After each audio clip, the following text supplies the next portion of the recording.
How's it going, everybody? My name is LuckyBunz. In today's video, we're going to be going over everything you need to know for the upcoming December Community Day in Pokemon Go. With that being said, let's jump straight into it. So first of all, this event is going to be taking place on December 21st and December 22nd from 9 AM to 9 PM local time, but the special bonuses are only going to be active from 2 to 5 PM local time. So let's go over the special bonuses first, and then I'll go over what's actually going to be available from the 9 AM to 9 PM time window. Alright, so during the main part of the event, we're going to get increased encounters with the featured Pokemon. It's going to vary per day, and I'll go over which Pokemon are going to be featured on each day. The boosted shiny rate is going to be 1 out of 25 on every single Pokemon that is featured. We're going to get 3-hour lure modules and incense like normal. We're going to get the special bonuses of 2x catch experience, 2x catch stardust, and 1/2 incubator distance. We're also going to get 2x catch candy and a 2x chance to receive extra large candy from catching Pokemon if you're level 31 or higher. Now, as far as the bonuses that we're going to get from 9 AM to 9 PM each day, we're going to get encounters with all of the featured Pokemon. It's not going to be specific on the day or anything like that. Now, the reason for this is because we're not going to have the boosted shiny rate of 1 out of 25, but we are actually going to have a boosted shiny rate during this part of the event as well, although it's going to be 1 out of 128. So if you're trying to get a specific Pokemon shiny, this will definitely be a great time to do it. Otherwise, definitely try to focus on that 2 to 5 PM play window. We're also going to get 2 special trades, and every single trade when done is going to cost 50% less Stardust. And then finally, you can evolve the featured Pokemon to get their exclusive movesets. There's going to be a lot of Pokemon to go over that actually have access to their exclusive movesets during this event, both from 2024 and 2023. But the only Pokemon that are going to be featured in the wild are going to be the ones from 2024. Now finally, the last bonus I want to go over, I guess technically not a bonus, but it's going to be Pokestop XXL showcases. So basically, if you place first or second in these, you guys can get some really good items like incubators, lucky eggs, star pieces, incense, and lure modules. Now because this is going to be December Com Day where we have a bunch of different Pokemon featured, we're most likely going to have the same thing happen for showcases as well. This means that some of you guys might actually have a better chance at winning certain showcases depending on the Pokemon that you actually catch. So kind of get a good idea in terms of the showcases around you, and then kind of decide later on which ones you want to actually place in depending on the size of your Pokemon. Now with that being said, these showcases are most likely going to end on Sunday 8 PM local time, so keep that in mind as you're actually placing them in on both Saturday as well as Sunday. Next up, let's talk about the featured Pokemon and which ones are going to be available on which day. So on December 21st, we're going to have access to Bellsprout, Chansey, Goomy, Rowlet, Litten, and Bonsweet. And then on December 22nd, we're going to have access to Mankey, Ponyta, Galarian Ponyta, Sewaddle, Tynamo, and Popplio. Now we're also going to have access to the Com Day Classic Pokemon that were featured during this year on both days, but they're only going to be available for the last 10 minutes of each hour, and specifically during the bonus window. So that means at 2:50 PM to 3 PM, 3:50 to 4 PM, and then finally 4:50 to 5 PM. Now for those of you unfamiliar with the featured Com Day Classic Pokemon, we're going to have access to Porygon, Cyndaquil, Bagon, and Beldum. The last two are pretty meta relevant, so you definitely want to pay attention to them. Overall, I think both days are quite balanced in terms of the meta relevant options, so if you are a newer player watching this who can only play on one day over this weekend, you should at least be able to add a few new options to your roster for both raids and PvP from just the wild spawns alone. So I did mention earlier that you were going to be able to evolve your 2023 Pokemon to get their exclusive movesets, so how can you actually get those Pokemon? Well, usually the way that this works is that these Pokemon are going to only be available in eggs and raids, although there was no mention of them being available in raids on the blog post, so I don't know if they're going to be doing that this year, but they are going to at least be available in 2-kilometer eggs. So from 2-kilometer eggs, you're going to have access to Slowpoke, Galarian Slowpoke, Poliwag, Togepi, Wooper, Paldean Wooper, Timber, Axew, Chespin, Fennekin, Froakie, Grubbin, and then finally Noibat. Now in terms of which Pokemon can learn which moveset, we're going to have Magical Leaf, which can be learned by Victory Bell, Frenzy Plant, which can be learned by Cheston and Decidueye, Blast Burn that can be learned by Typhlosion, Delphox, and Incineroar, Hydro Cannon that can be learned by Great Ninja and Primarina, Aqua Tail that can be learned by Quagsire, Surf that can be learned by the Kanto plus the Galarian versions of Slowbro and Slowking, Tri-Attack that can be learned by Porygon Z, Boom Burst that can be learned by Noivern, Wild Charge that can be learned by Kanto plus the Galarian versions of Rapidash along with Blissey, Volt Switch that can be learned by Charjabug, Vikavolt, and Electros, Thunder Punch that can be learned by Goodra, Mega Horn that can be learned by Clodsire, Counter that can be learned by Poliwrath, Aura Spear that can be learned by Togekiss, High Jump Kick that can be learned by Serena, Shadow Claw that can be learned by Leavanny, Rage Fist that can be learned by Primeape and Annihilate, Brutal Swing that can be learned by Conkeldurr, Ice Beam that can be learned by Politoed, Meteor Mash that can be learned by Metagross, Outrage that can be learned by Salamence, and then finally Breaking Swipe that can be learned by Haxorus. Definitely have a lot of different Pokemon to focus on during this event, and we're going to go over which are the best ones to focus on so you can kind of ignore the ones that are just less relevant. But yeah, in terms of certain ones needing certain evolution items, we are going to actually get a timed research with a Rainy Lure module for Gumi, and then some Unova stones for Litwick and Tynamo. I think for Porygon Z that also requires an upgrade as well as a Sinnoh stone, but to my knowledge there was no mention of getting those items, and maybe that's because it's going to be a Calm Day Classic. I'm not entirely sure, but that is a little bit weird that they kind of excluded that. Now on top of that timed research, we're also going to have another timed research that's going to award encounters of 2024 Calm Day Pokemon with special backgrounds. So I think one thing that Niantic has been kind of implementing over like the last year and a half is special backgrounds on certain Pokemon. I definitely think it's a fun way to collect certain types of Pokemon. Like, they're not going to be useful for any more reason than they would if they just didn't have the background, but I do think it's kind of nice.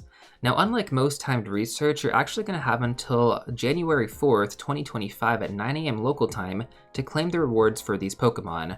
I'm not entirely sure how it works. I mean, like, it was worded that we're going to get like one timed research every single day, but I guess we'll have until January 4th to complete them all. It was a little bit confusing, but basically just make sure to log onto the game at least during this weekend to get access to that timed research. Now you can also get access to more encounters with all of these featured Pokemon as well through the field research quest, although I don't know if they're going to have the special background as well. I would guess that it's only going to be from this like limited timed research that they have available, otherwise everything else is just not going to have the background. That being said though, this is probably one of the better ways to get a Hundo or potentially even a Shundo, as the floor IVs are going to be 10-10-10.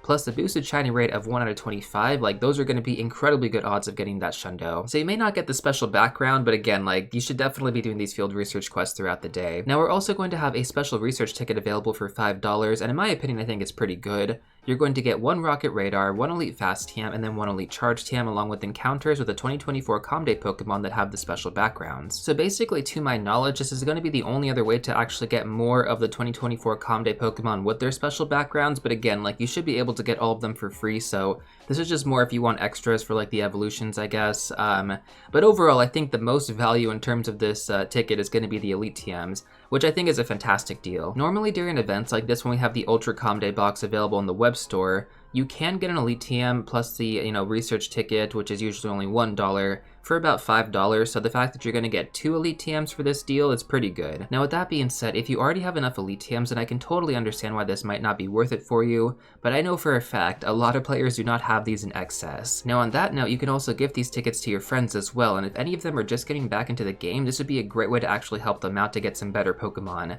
There are so many Pokemon in-game that get massive upgrades once they get access to their legacy movesets, and if you want to know which ones are going to be the best to use your Elite TMs on, then you should check out my top Pokemon to Elite TM video so you don't make any mistakes. With that being said, that pretty much covers all the event details I wanted to go over, but now for newer players watching this, I want to quickly go over PvP IVs before we dive into the best Pokemon to focus on.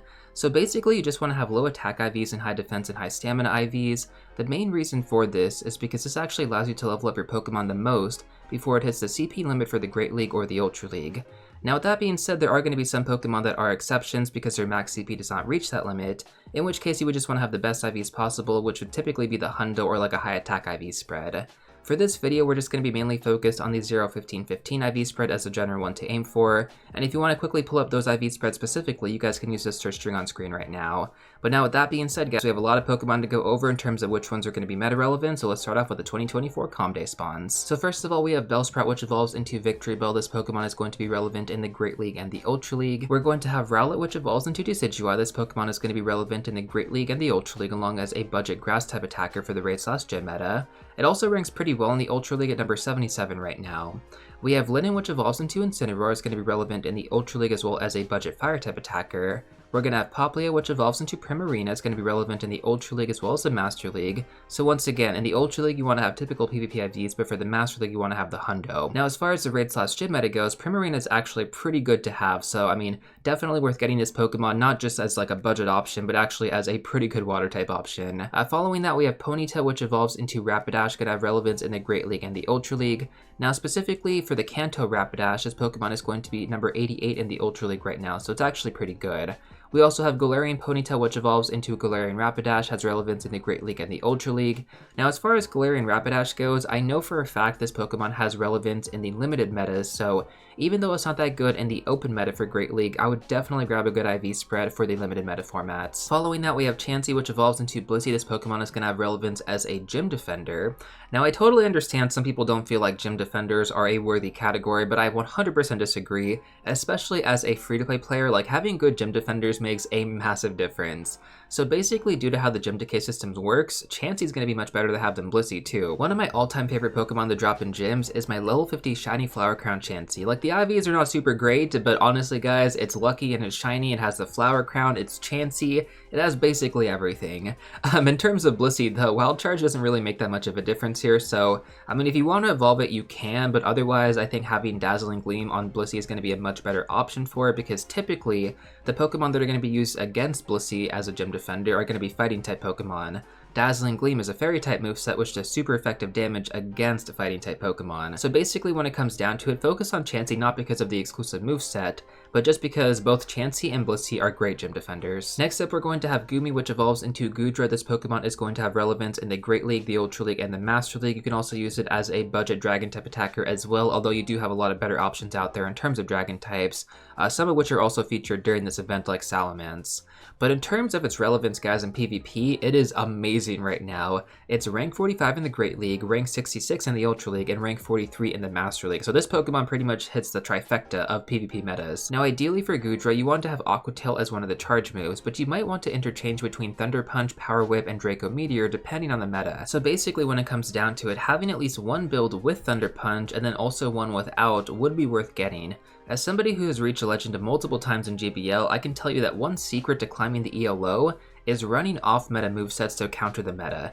People usually don't expect it, and that's what honestly helps you get those 4 to 5 or even 5 out of 5 wins per set. Not to mention, we might also get his Sween Goodra in the future as well, so holding on to a few extra Goomy IV spreads that are pretty good for Great League and Ultra League could be worth it as well. Following that, we have Sewaddle, which evolves into Leaviani. This has relevance in the Great League and the Ultra League. Finally, we're going to have Mankey, which evolves into Primeape, which then evolves into Annihilape. Now, specifically for the evolution requirement for Annihilape, during Mankey Calm Day, we actually just had it simplified to just catch 30 fighting-type Pokemon while the Pokemon was your buddy. That was pretty easy. But for this event, I'm not sure if we're going to have that specific bonus again. I would have to imagine that we're going to, but again, this is Niantic, it's really unpredictable. Now, in terms of the regular evolution requirement for Annihilape, you actually want to battle 30 Ghost-type or Psychic-type Pokemon, and then you should be able to get the requirement met. Although that is pretty steep for a Calm Day, so again, I think we're just going to have it be just simplified as catch 30 fighting type Pokemon, and that should be it. But again, I have no idea. Either way though, Primeape and both Annihilape are super meta relevant in PvP, guys. Like Primeape specifically, it's going to be rank number 5 in the Great League right now and rank number 2 in the Ultra League right now. The downside here is that you do need to actually have the Elite Fast TM to get Karate Chop on it, because that's going to be a legacy moveset, and you can only get Rage Fist as a charge move during this event. So it's a double legacy moveset Pokemon that does require Elite TMs, even if you do evolve it during this event, but at the very least, you can decide if you want to give it that Elite Fast TM later on. Make sure to evolve a good IV spread during this event. Now, as far as the meta relevance for Annihilape goes, it's going to be rank 41 in the Great League, rank 27 in the Ultra League, and then finally rank 48 in the Master League. So super good Pokemon all around. It's honestly incredibly good in the Great League and the Ultra League, and the Master League maybe not as much, but either way, I mean, the rankings, they speak for themselves, guys. So Rage Fist was definitely a huge upgrade for both of these Pokemon, and that pretty much concludes the 2024 spawns outside of the Calm Day Classic Pokemon, which we'll go over right now. So first of all, we're going to have Cyndaquil, which evolves into Typhlosion, definitely a great Pokemon worth getting for the Great League and the Ultra League. Typhlosion did catch some allegations earlier this year, but we're not going to really talk about those right now. Now, following that, we also have Beldum, which evolves into Metagross. This Pokemon is going to be relevant in the Master League, the Raid/Gym meta, Dynamax, and also has a future Mega Evolution. So basically, all around, Metagross is literally one of the MVPs during this event, even though you guys are only going to have 10 minutes to catch it at the end of every hour. I mean, hopefully you guys just have someone saved up that you want to evolve to, you know, really just get it with Meteor Mash as a moveset. We had Dynamax Beldum featured, I believe, during the start of this month, so I mean, hopefully you guys did take advantage of that. Otherwise, you know, hopefully you have some Beldum just saved up from earlier this year. All around, though, one of the best Pokemon to focus on for sure during this event. And then finally, we have Bagon, which evolves into Salamence. This Pokemon is going to be relevant in the Raid/Gym meta, then also as a Mega Evolution. Now, in terms of how many Salamence I would recommend building building, I'd probably just go with one because you can also just use that as a mega evolution as well. There are so many different dragon types available in Pokemon Go. I don't think it's worth building, multiple of the same type of Pokemon anymore these days. It's better just to go with a variety of options. But yeah, with that being said, guys, that pretty much covers all the 2024 Pokemon that's going to be available in the wild. As always, if you have any additional questions, let me know in the comment section down below. But now let's talk about the best Pokemon to focus on from 2023. So these Pokemon will only be available from 2km eggs during the event, like I mentioned earlier. So this would not be optimal for PvP because, again, like the IV floor is going to be 10, 10, 10.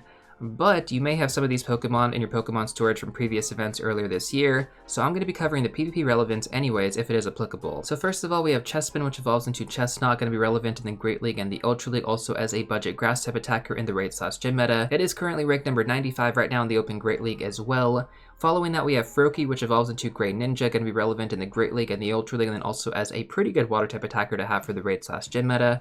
It is ranked number 56 right now in the Great League, so that is pretty good too. And then we have Wooper, which evolves into Quagsire, probably one of the better Pokemon to have during this event. Going to be ranked number 32 in the Great League right now, and also has some decent relevance in the Open Ultra League as well, but definitely one of the top Pokemon you guys do want to focus on.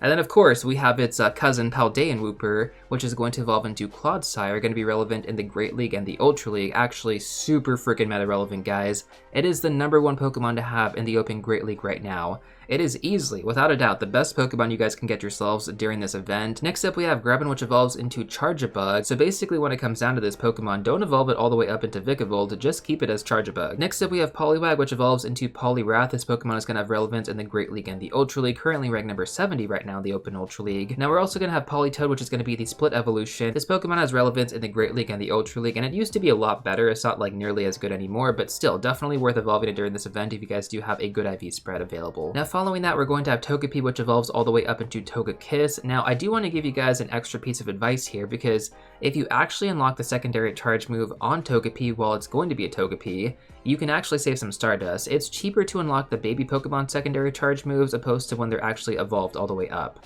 So I think this actually applies when it's Togetic as well. So when it's Togepi, it's only like 10,000 Stardust, 25 candy, super cheap. But I think when it's Togetic, it's going to be like 50,000 Stardust and 50 candy, so definitely a lot more expensive, and this Pokemon has relevance in the Ultra League, the Master League, as well as the raid/gym meta.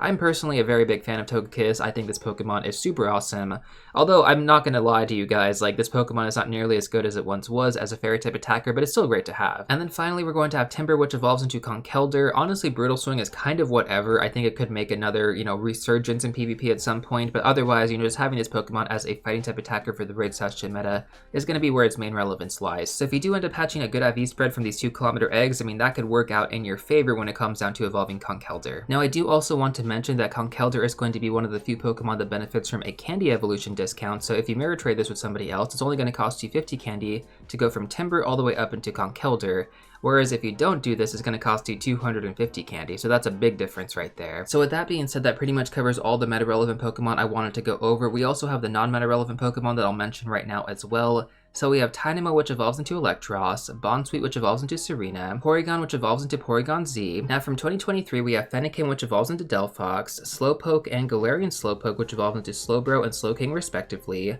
Noibat, which evolves into Noivern, Grubbin, which evolves into Vikavolt, which we mentioned, is not going to be as good as Charjabug, and then finally Axie, which evolves into Haxorus.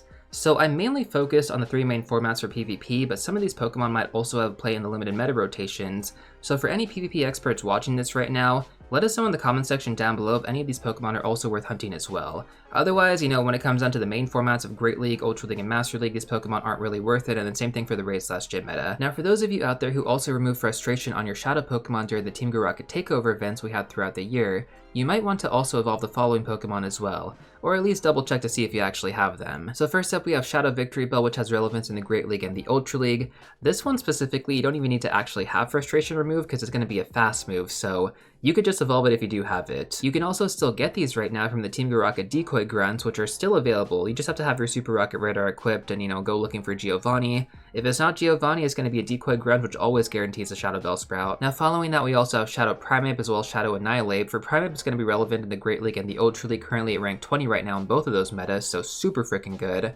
And then for Shadow Annihilate, it has relevance in the Great League, Ultra League, and the Master League, kind of similar to its regular counterparts. Now, even though we did just have Mankey Comday like a month ago, maybe some of you guys just forgot to evolve them into Primeape or Annihilate respectively, well, now it's going to be your second chance. Now, for the Comday Classic Pokemon, we have Shadow Typhlosion. It's going to be relevant in the Great League and the Ultra League, also in the Raid/Gym meta if you do end up building that Ultra League spread. We have Shadow Metagross, which is going to be relevant in the Master League and the Raid/Gym meta. Super good Pokemon to have. Honestly, Duskmane Necrozma is going to be better, but given that they didn't give us Cosmog during the recent Necrozma Fusion Raid Day, well, most of you guys out there probably don't have Duskmane Necrozma just due to that reason alone.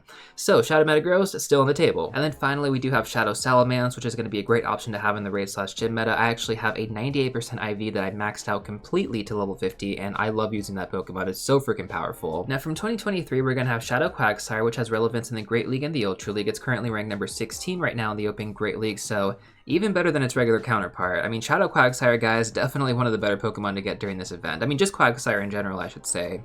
We have Shadow Poliwrath and Politoed, both relevant in the Great League and the Ultra League, and then finally we have Shadow Conkeldurr, which is going to be really good to have as a fighting type attacker for the Raid/Gym meta. Now, to be honest here, I mean, you don't really need to evolve it during this event, I mean, because Brutal Swing is kind of whatever, but if it does ever become good in the Open Master League, having Brutal Swing as one of the movesets is going to be a good opportunity right now. Now, with that being said, that pretty much covers all the best Pokemon you want to focus on during this event, and I totally understand if you guys are feeling overwhelmed right now. There is always so much to focus on during these 2 days, but your main objective should be to get all of your evolutions done. Like, that should be your top priority, guys. So create a search tag, use this video as a reference point to go through your Pokemon storage and see if you have any of the meta-relevant Pokemon that I just mentioned. Like, there were a ton of them, right? So mark all the Pokemon that you do actually have, and then wait until the event actually starts, and then just evolve everything. This will definitely take off a lot of pressure from you during the event, but overall, I mean, like, you're gonna have plenty of time to evolve your Pokemon on both the days, so you don't have to rush it either. Like, if you want to just come back to this video and figure out which Pokemon are going to be good, that's perfectly fine as well. I've added timestamps down below, so it should help you find what you actually need pretty quickly if you are coming back to this later on. With that being said, if you guys have any more questions, let me know in the comment section down below, but now let's take a look at the special bonuses and how you guys can really take advantage of them. So during this event, you might be wondering if it's worth using Lucky Eggs and Star Pieces. The bonuses are kind of slightly reduced compared to how they normally are, but that's because we're going to have all of them active at once rather than just one featured bonus. Once again, these bonuses are only going to be available from 2 to 5 p.m. on each day. So you have 9 a.m. to 9 p.m. play window, but 2 to 5 p.m. is only going to be when we have specific bonuses active. This also includes the boosted shiny rate. So first of all, let's go over the special bonus of 2x catch experience. So in order to really take advantage of this one, you guys want to land as many excellent throws as possible. Every successful excellent throw catch is going to award you with just over 2,000 experience and 4,000 experience if you're going to be using a Lucky Egg. If you find that Pokemon are attacking quite often as well, I would also encourage you guys to use Nana Berries, which will make a Pokemon stop attacking you completely. This definitely helps when you're going for precision with those excellent throws. Now, if you're finding it difficult to land excellent throws, you can also aim for consistent great throws as well, but the XP gains are going to be reduced significantly. Sometimes when it comes down to a Pokemon that you're not that familiar with, I would actually just take the first half hour to adjust yourself to its throwing pattern, and once you feel more confident with your throws, then you can start using your Lucky Eggs to really maximize those experience gains. So for those of you out there who are free to play, I would strongly recommend only using Lucky Eggs when you're ready to really lock in and grind for the next 30 minutes. This way you can take breaks in between each grind as well. If you're pay to play, you can just drop all 6 Lucky Eggs at the start of the event and you're going to be good to go, but I wouldn't really recommend that for most players. Now, if you also have any field research Pokemon stacked, you can also catch these during the downtimes when you don't have any spawns around you, but if you are moving at a decent pace, your instance should be getting you new spawns about every 30 seconds. And then finally, I would also encourage you guys to claim any friendship experience or special research experience you might have been saving up as well. Combining all of these together will really help you maximize your Lucky Egg. Next up, let's take a look at the special bonus of 2x Catch Stardust. So basically, the best way to take advantage of this is going to be to use the fast catch trick to catch as many Pokemon as possible. Normally, it takes about 18 seconds to catch a Pokemon going through the full animation, but with this trick, you can do it in roughly 5 seconds. There's going to be a full tutorial linked in the description down below with both right-handed and left-handed examples. Now, just like we mentioned for the 2x catch experience, if you guys have any special research saved up with Stardust rewards, you should also redeem these as well. There's also going to be the GBL seasonal research with tons of redeemable Stardust rewards, so if you've been working your way up to rank 20 for this season, you should hopefully have some of these saved up as well. Otherwise, just focus on catching for the most part and you should be good to go. Now, normally during 3x catch Stardust event, I would also recommend using Spatial Rank end, but because this is only going to be 2 times catch Stardust, this is going to be a bit tougher to get your investment back. Like, I think it is worth it for some players, but only if you're going to be really locked in and focused on catching. If you're just going to be playing kind of casually, then Special Rent isn't going to be worth it. Now, obviously, you need to have a lot of spawns around you to really take advantage of both of these bonuses, but if you're not really sure where to play, I would recommend parking lots, grocery stores, shopping malls, and college campuses. Also, just any Pokestop dense area is going to be great, and typically cluster spawns are in those locations I just mentioned. Next up, let's talk about the special bonus of 1/2 incubator distance. So really the best way to take advantage of this is to incubate your highest distance eggs once the event starts. So basically, for example, I like to incubate my 10 or 12 kilometer eggs, but I typically don't incubate like my 2 kilometer or 5 kilometer eggs. I know that the featured Pokemon during this event are going to be in 2 kilometer eggs, so I mean, you could totally do that if you want to. It's going to be great if you're working towards the platinum medal for hatching too. But at the same time, like, it is kind of expensive to really incubate 2 kilometer eggs. Like, I would just run the free incubator on those ones. Now, we do also have the special bonus of 2 times catch candy. Now, unlike normal calm days, we're actually going to have a wide range of Pokemon available, so if you are limited on playtime, it would be a great idea to actually stock up on some Pinot Berries to really take advantage of this bonus and get the candy on the Pokemon that you actually need. For example, we only have the last 10 minutes of every hour to catch the Calm Day Classic Pokemon, and one of those Pokemon happens to be Beldum, which has a ton of meta relevance. Now with that being said, if you have plenty of time to play on both days, you don't really need to worry about this one that much, because the sheer quantity of Pokemon caught will net you quite a bit of candy. Now, extra large candy is going to be a different story though. For that resource, you want to ideally have the right Mega Evolution active as well during this event, so let's talk about that right now. So, I mean, we have a lot of Pokemon featured, right, with various typings. It does make picking the most optimal Mega kind of difficult. A general rule I like to follow is to use your highest level Mega for the best candy and extra large candy bonuses. This is ideally Mega level 3. For long-term players, you guys probably have many of these Pokemon, but for newer players, you might only have a few, maybe even 0. So currently in rotation, we do have Mega Latios, which actually covers 2 important typings during this event: Dragon and Psychic. This actually hits Beldum, Gumi, Bagon, and Galarian Ponyta. Now going back to the season players though, let me highlight which Pokemon you will ideally want extra large candy for and why. And then from here you can pretty much figure out which are going to be the most important Pokemon to you. I would also really appreciate if you guys shared your own preferred Mega Pokemon that you're going to be running during this event. This should definitely help some other players get some ideas in terms of which Pokemon to actually be using. So first of all, on day 1 we have access to Victory Bell, which is going to be relevant in the Ultra League, Chansey as a Gym Defender, and then finally Goodra as a Master League Pokemon. Now on day 2 we're going to have Primeape and Annihilate, both fighting type Pokemon you want to focus on, Ultra League and Master League respectively. We have Rapidash in the Ultra League as a Fire type, Galarian Rapidash in the Ultra League as a Psychic type, Leavanny in the Ultra League as a Grass and Bug type, and then Primarina in the Ultra League and Master League as a Water type. Now for the Calm Day Classic Pokemon, we have Metagross, which is going to be relevant to the Master League and the Raid/Gym meta as a Steel and Psychic type, and then finally Salamence in the Raid/Gym meta as well as a Mega option as a Dragon type. So all those Pokemon are typically going to require extra large candy for their builds, which means like you have a lot of different options here, right? There's not too much overlap, all things considered. I do think that Mega Latios was a very smart play in terms of which Pokemon was going to be featured at the time of this event taking place. So for any new players out there, just get your hands on that. Having a Mega active is better than having no Mega active, so that's what I would do. Now following that, let's talk about storage management. So on regular calm days, I would recommend having a minimum of 100 open spots, but since this is going to be a 2-day event ranging from 9 AM to 9 PM each day, you will ideally want to have more space available. But of course, this does also depend on your goals for the day. Typically, I would recommend though like a minimum of 200 open spots, and you can always go into this event with like more, that would be even better. Like 400 plus would be great shape. And then if you want to make your life significantly easier, 800 plus open spots for the entire weekend would be ideal. Like that's going to just make your life so much easier, man. I do want to remind you guys, you have to clear out your storage before day 2 as well. So the more Pokemon storage you have available, the easier it's going to be to grind, unless you're going to have to transfer it throughout the event, which does take up a bit of time, right? I mean, you only have 3 hours to play. You got to make it count. Now with that being said, I do understand that everybody is at a different place on their account, and it might be tough to make extra space. So if you are having trouble, then I would strongly recommend checking out my Ultimate Pokemon Storage Management Guide. It's going to be linked on screen right now as well as in the description down below. I've received so much positive feedback on that video, so I'm sure it could help you guys out if you are struggling. So of course, following that, we have to talk about bag management. Now for players who don't have that much bag space in general, you pretty much have to play in a Pokestop dense area, as you're going to need to restock constantly throughout the day. Otherwise, you should be good at having like a minimum of about 200 red, great, and ultra balls. I mean, typically you're probably gonna have to go and restock about midway through the day, but ideally to really avoid restocking, having like 500 plus combined of all of these should be pretty good. The more Pokeballs you essentially have, the less you need to worry about spending Pokestops throughout the event, and the more you can just focus on catching, which is pretty much how to maximize your efficiency.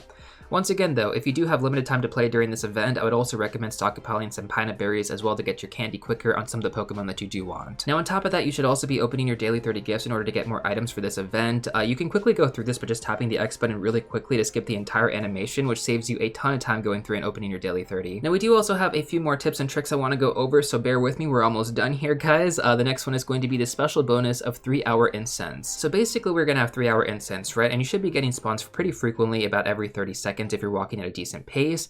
But if you want to actually grind the featured event spawns after Calm Day, or at least the event featured hours from 2 to 5 p.m., you can actually stack multiple incense during the event window, which is going to be in increments of 3 hours, which means you're going to get 2 extra hours of incense for event spawns, and this can stack up to 24 hours, which would essentially be 8 incense instead of 24, man. Like, that is a huge time savings right there. Keep in mind that you're going to have extra event spawns until 9 p.m. with a boosted shiny rate of 1 out of 128, so, I mean, it's still worth hunting after the typical play window from 2 to 5 p.m. Typically, this does work best if you are going to continue to walk throughout this event. I mean, stationary spawns are only every 5 minutes, so it's a drastic difference from like every 30 seconds, but I'll leave it up to you guys. Now, we're also going to have 3-hour lure modules as well during this event, which means you guys can make some amazing progress on your Picnicker medal as well. Typically, the best way to take advantage of this is to drop lure modules at your most popular grind spot right when the event starts at 2 p.m. Basically, the way that this works is that you're going to get 1 point every single time somebody else catches a Pokemon off your lure module. So, I mean, this is going to be a great time to really take advantage of this and really work towards getting that platinum medal. Now, finally, during this event, every trade is going to cost 50% less Stardust than normal, and you're also going to get 1 extra special trade for a total of 2 during both days. So basically, for those of you guys out there who are unable to get some good IV spreads on certain Pokemon, I would strongly recommend holding onto them and then mirror trading them later with a friend to actually have a better chance of getting, good IVs. You also have a chance of getting a lucky version of these Pokemon, which is going to cost 50% less Stardust to power up. And if it does end up going lucky, you also have a 1 out of 64 chance of rolling a hundo this way. So if you're trying to get hundos during this event, you definitely want to take advantage of those trades. And then given if you actually get the hundo, you could also evolve it during the event to get it with the exclusive moveset. This is definitely a win-win. You can do 100 trades every single day, so I would strongly recommend taking advantage of this if possible. But otherwise, guys, that's pretty much everything I have for you in this video. As always, if you have any more questions, let me know in the comment section down below. I might do another video kind of answering all these questions you guys may have. Otherwise, I wish you all the best during December Calm Day. It's probably one of the better events that we have during the year, especially if you missed, previous Calm Days. If you already played through most of the Calm Days earlier this year, you might just want to skip this event or just take it really chill. At the end of the day, it's totally up to you. Either way, if you guys do want to check out some content in the meantime, you guys can watch these 2 videos right here. But before you go, don't forget to smash that like button, subscribe, and I'll see you all real soon in the next one.